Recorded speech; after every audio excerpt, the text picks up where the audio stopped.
Kamusta mga kahunta at mga kaluliti natin dyan ay mga tapal sa noo? Another day na naman po, it's Monday. Panibagong pakikiwa na naman po sa ating mga thunders. At dahil dyan, inayos ko po yung bra ko, sorry. Ay, nakapagtumba na po tayo ng 3 thunders. At itong ating kakatapos lang na thunders, magandang tanong, nakapag-log out ba ako? Ebas ka na naman na ebas, hindi ka na naman nakapag-log out, ante. Ba, mabuti ng sure, hindi ka mababayaran. Yon, tapos na. Aring aking mahiwagang kliyenteng are si taga siya sa pangalang si Susan Roses. Medyo kakaiba ito. Meron siya by the way palang Jess. And marami rin siyang ibang sakit like sa intestines niya kaya parang lagi siyang constipated. Well, common naman sa mga elder and seniors but sa case niya medyo may ganun siya kaya lagi kaming pambono sa kanyang Ernalyn moments. Ay tunay ka naman. Siya yung aking mahiwagang kliyenteng merong 1, 2 hanggang 4 na gloves dahil medyo may na-dirtiness na ang eksena ng lola mo. Well, you understand kasi nga diba constipated siya. So, madalas din siya lagi siyang may, alam mo yung igit in Tagalog. Charot, i-search na lang. Kapisa naman na rin yung kanyang anak na lalaki. Tawag ko din si Boy Damo. Dahil diba legal naman din ang damo. Lagi yung gayon, laging sabog, lutang. Papatukan ko na ngayon 3 visits yan per day. And since Monday ngayon, twice ang visit ko dyan. Isang alas 4 at yung night visit na alas 8.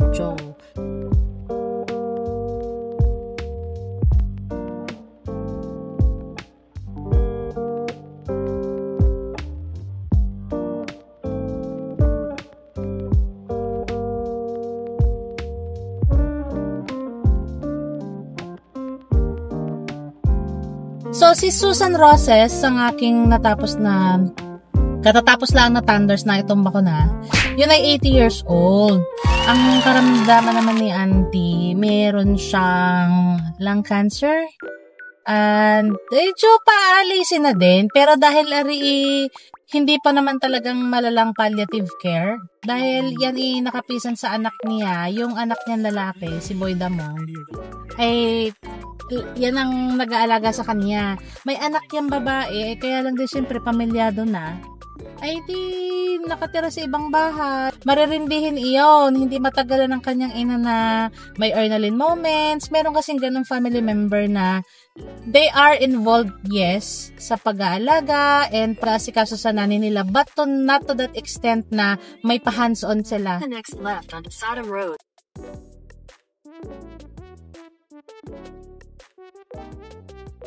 Papunta ako sa aking new client to, pero second visit ko na sa kanya. German Shepherd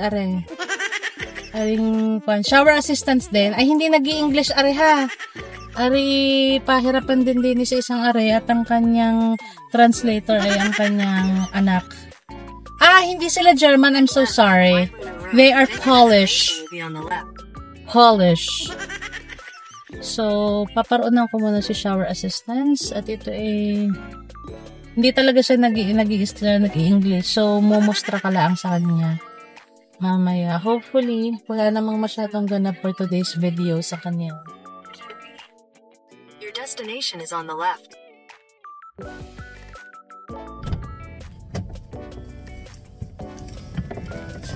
Ay! Aray ko, Rude! Yun, naitumba na po natin ang ating pang-4 na thunders for today's video. Diyos ko po, Rudy, kami hindi magkaintindihan. Hype na yan. Mapalaban na naman po tayo. Aray ko po. Sorry. Napalaban na naman po tayo for today's video. Aba, ay yung eksena ng... Yan, Diyos ko, gulo-gulo na naman. Yung kanina fresh ka, tapos ngayon bulok ka na naman. Naitumba na po natin si Iwamoto. At tago natin siya sa pangalang Iwamoto. Ang lolo mo po ay hindi nag-i-English. Nandito yan ang kanyang anak, daughter. So, si Helen Bella, ang eksena niya ay siya ang translator. Di kami kagulo na naman doon. Ari, first kong new client, siguro second visit ko na. Nagpandali na naman kami doon sa banyo. Hindi ba yung makaintindihan? Yun, kita mo na yung pumesto din at nang maghuntahan laang saglit bago ako tumambling na naman sa akin sunod na kliyente nga na alas 6. Pero yun ay, 6:30 pa. Ay, di balik nga tayo kay Kwan, kay Iwamoto. Diyos ko po, Rode, ang lola mo. Yun sila daw ay, ang lahi, nakatsikahan ko yung anak niya. Chumika, kasi syempre promopal. Tinanong ko lang, ang kanyang anak ay itago natin sa pangalang Helen Vela. Ang eksena ko sa kanya, ay di siyempre, in-update ko siya. Pagdating ko, nag-aabang na siya. Pagdating ko sa balor niya, umeksena na siya agad na, oh, it's you again. So sabi ko, oh yeah, it's me again. So, nag-i-English si ante. Sabi ko sa kanya, sabi niya, oh, so it's your second visit, so you know. Sabi ko, yes, I know now. Inuulit lang yung sinasabi. So, mega wakato na kami sa baba. Sa basement na katira ang kanyang ina. Siya sa taas, tas abala ang lola mo siguro nagpe-prepare ng dinner. Ay, di ang eksena niya, di bumaba na ako. Nag-aabang na siya doon, nakatanga na siya doon sa akin. Pero dahil alam yung another dementia, by the way, client, nag-aabang siya sa akin doon. Yung parang nakatanghod siyang gayon na sa taas na parang, oh, sino naman kaya are, guguluhin na naman ako gayon. Di bumaba na kami, di syempre hanggang mustra lang ako ng let's go, o kaya, you know, I'm gonna sponge bath. Hindi naman niya naintindihan, girl. Unless makita niya yung towel at yung planggana. So, sumegway na kami dun sa banyo.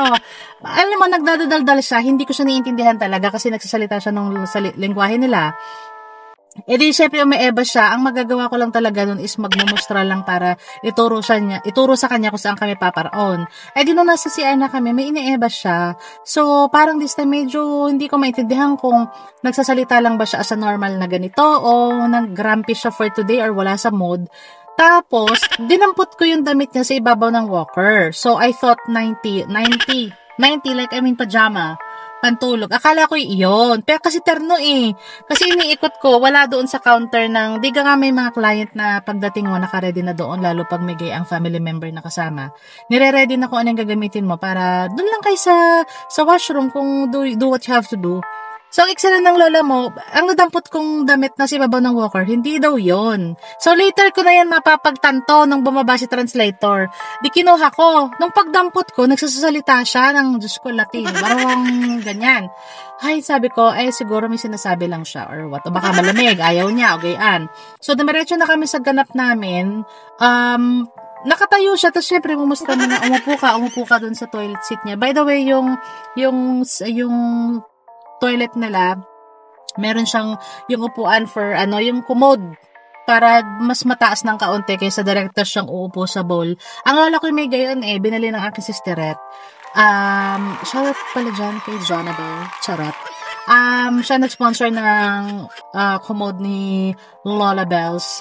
Di ayun nga. So may gayon siya. Yung aking clienteng ari, meron siyang commode. So para pag uupo siya, hindi nga naman kababaan. So umupo na siya doon. So kung mamustra ako ng sit. Tapos, yung kasi pag able, minsan ayaw ng mga yung nagpapahawak. Pag able, kaya nilang hubarin ng sarili nila yung damit nila. So, minumustra mo ng Camerot. Okay, we have to remove your clothes. Hey, na naman siya. Nag-gibberish na siya ng salita. So, naintindihan naman niya kasi hinihila kong pagayon. Di alam niyang huhubarin. Hinubad sa madalit salita. So, nung fully hubad na ang lola mo, umiksena, syempre, naka-mega maska, right? So, syempre, nandoon naman yung mga gintong handog, ang pa-snowflakes, kaya pag tinanggal mo ang medyas, ay di syempre, may lalanghap ka na naman pa snowflakes doon. Ay di nung hinubo ko na, yung wala na siya talaga, fully hubad na siya. Alram kita mong giniginaw siya, kahit hindi pa siya nababasa. Kaya ang gagawin mo, yung sa tubig mo sa planggana, ay di kwan yung warm, ganyan, hanggat maaari mas mainit-init pa, lukewarm. Hindi, lukewarm pala is malamig, sorry. Parang medyo mainit-init talaga. Kasi nga, pagpahid mo ng gayon, syempre hahangin, lalamigin agad.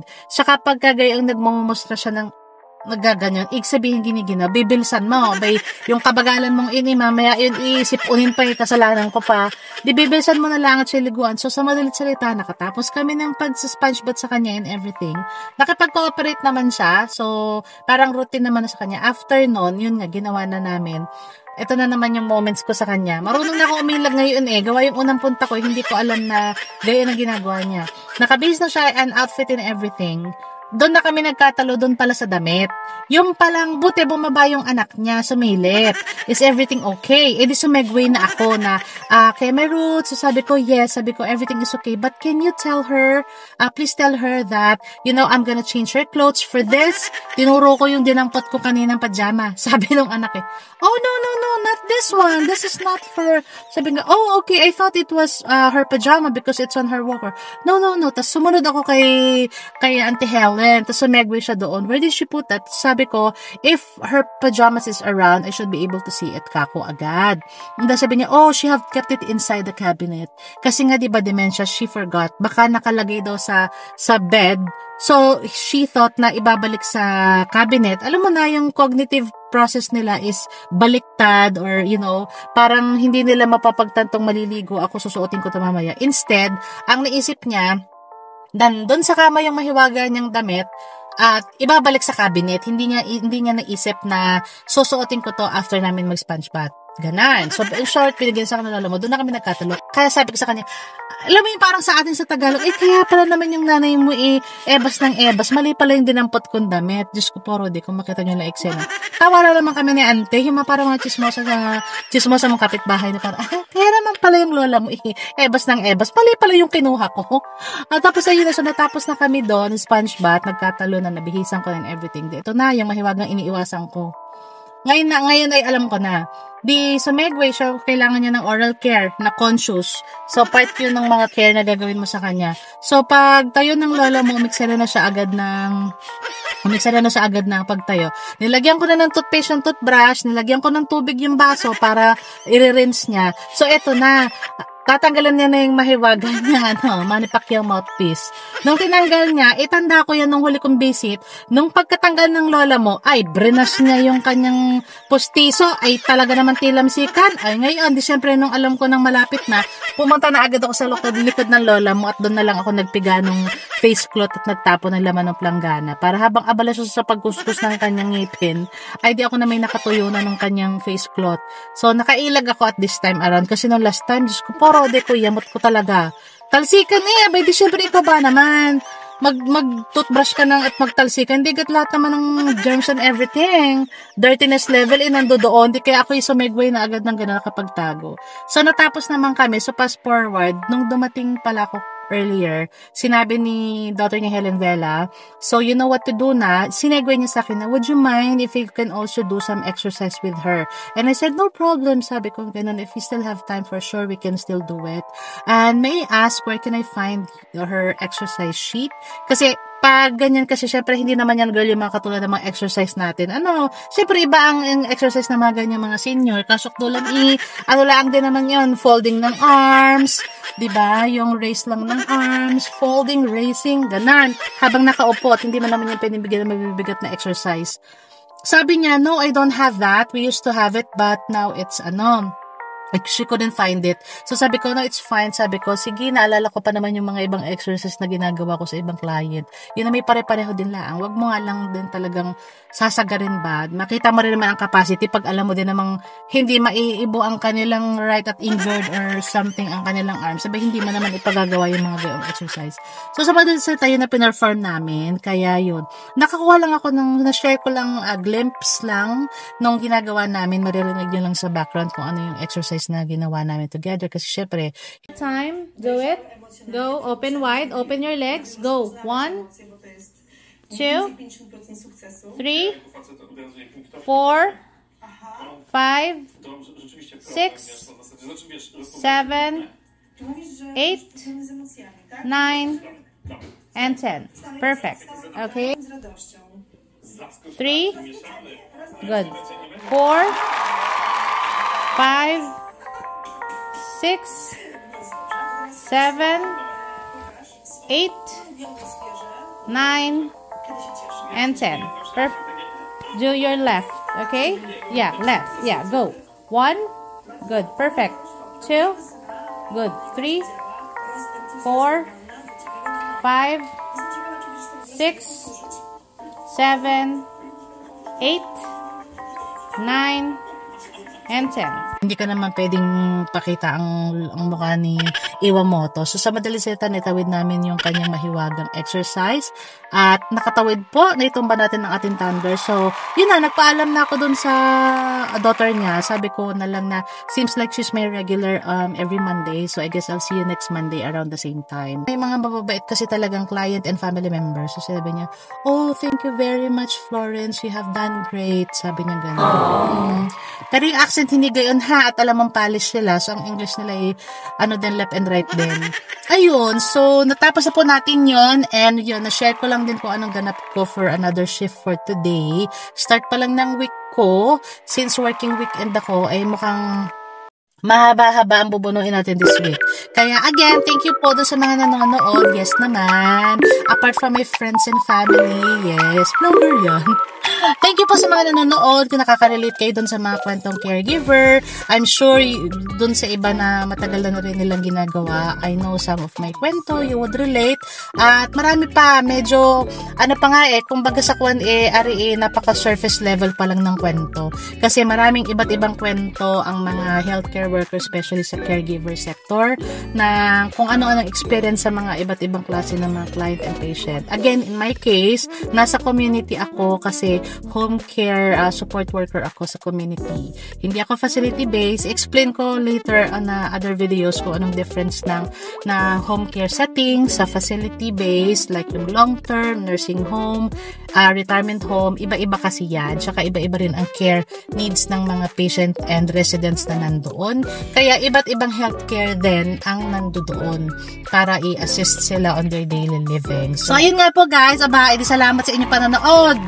At dun sa mga nakaka-relate, so comment lang po kayo dyan, like and share, at subscribe na din para tayo makapagkwentuhan ng mahaba-haba din eh. Ari naman isabi ko nga kwentong buhay sa Canada from Dubai, OFW from there. So dito sa Canada was a new life, new work. So kaya ang kwento is ibang-iba, nakakatuwa. Ay, sayo na muna, susunod na lang. Bye!